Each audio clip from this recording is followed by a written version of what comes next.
Kia ora koutou katoa. I am so delighted to share with you the achievements of CARE over this past year, 2020. Now, 2020 has been an eventful year for many of our communities, our key stakeholders, our community advocates and activists, and certainly for our team here at CARE.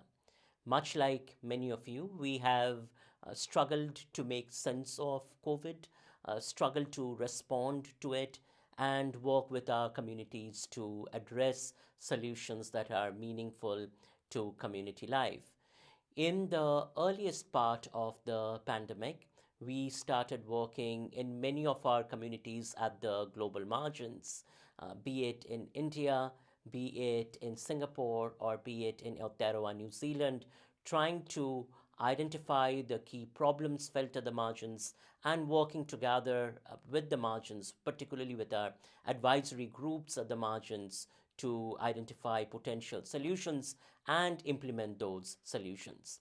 So, our work in Singapore, for instance, with low wage migrant workers, built on our existing advisory groups with migrant workers to document the key challenges that were being experienced by the migrant workers, to foreground potential solutions as envisioned by the migrant workers. And through that process, then we put together a few white papers that served as important registers into policy, as well as for a basis for policy conversations, especially related to conditions of housing experienced by low-wage migrant workers in Singapore, conditions of food, access to health and healthcare, and fundamental working conditions that govern migrant work. A lot of the work that we did within that context involved not only participating in a research framework that was built by the advisory group of low wage migrant workers, but also supporting our migrant worker community with translation work, with identifying information resources, and connecting with certain key stakeholders. One of the things that the COVID context made pretty evident, particularly with respect to our ongoing partnerships and relationships with low wage migrant workers in Singapore, was the importance of thinking through and disrupting the traditional definitions of what is research and turning research as a tool in the hands of the community, and also turning the processes of academic expertise in the hands of the community to generate articulations into knowledge systems that bring about change through the presence of the voices of those at the margins of the margins. Similarly, in our work in India, a lot of the communities, the villages where we have in the past done our work, became sites where precarious migrant workers that had been expelled because of the lockdown that was carried out without much planning were returning into. So within that context, communities, community of advisory group members, our research team worked on developing food solutions. Often that ended up being in the form of organizing community food drives, community food circulation and support, as well as community organizing of prepared food distribution systems. That was also tied to then working one-on-one in advocacy roles with migrant workers in terms of trying to arrange transportation, trying to support them in securing access to shelter, or trying to simply, in many instances, connect them with other key activists and community organizations working within that space. This work then that we evidenced both in Singapore and in India, that made visible really the nature of culture-centered methodology in terms of finding various ways of building friendships and supporting those at the margins of the margins in their everyday struggles. Also came home in terms of the work that we were doing in Aotearoa, New Zealand. In the three communities where we have been doing our work since 2018, in Glen Innes, in Highbury, in Fielding, the context of COVID 19 became the site at which communities articulated ways in which they could address the key challenges they were facing. In the initial context of the measures that were implemented, the lockdown measures that were implemented, um, we heard our communities discuss lack of access to voice infrastructures. We had those at the margins of the margins discuss the ways in which they were falling through the cracks. In spite of fairly strong support systems and frameworks that were put together by the state, we learned about access to or challenges with access to testing sites or lack of access to information related to testing.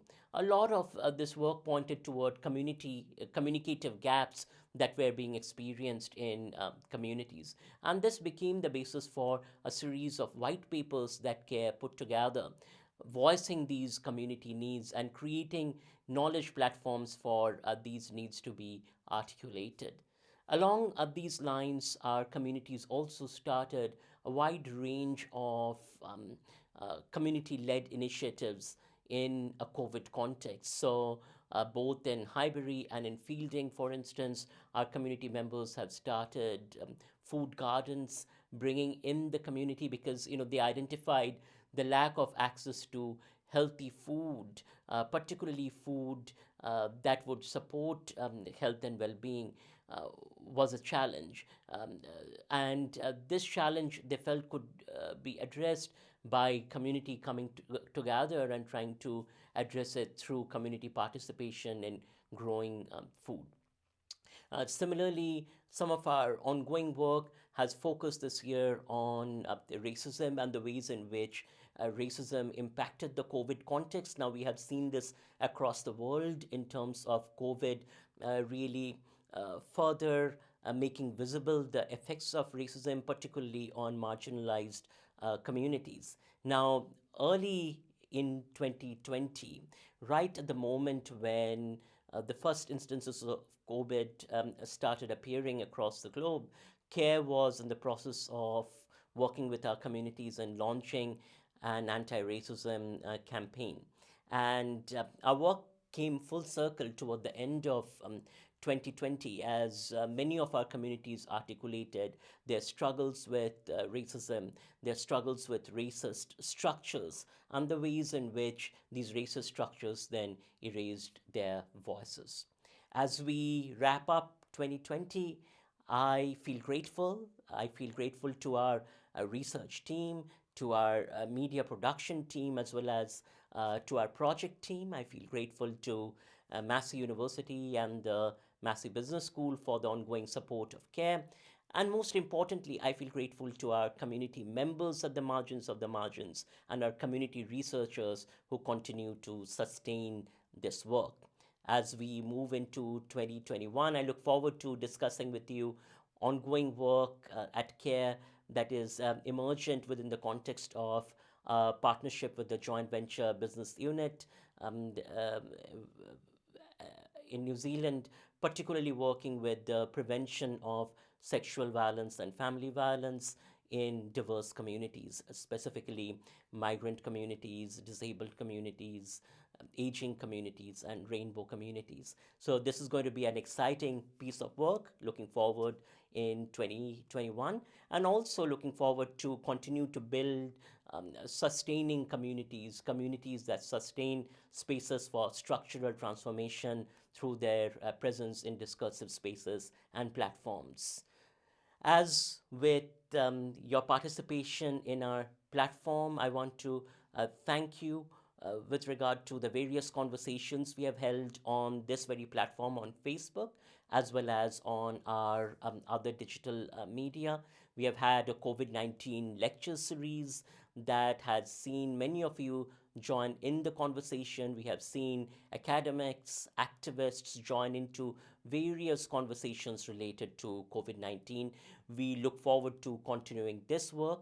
We also, in the later part of 2020, launched a series on whiteness, particularly looking at the academic community, conversations on the strategies of whiteness that erase articulations at the margins, and also looking at counter strategies for building just spaces for creating knowledge claims. And we look forward to continuing that conversation as well.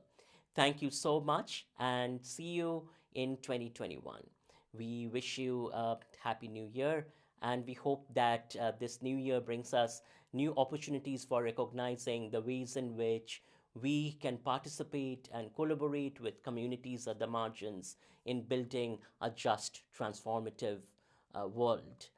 COVID 19 has taught us and has really shown us the urgency of a structural transformation, that these deeply unequal systems that we inhabit are not sustainable.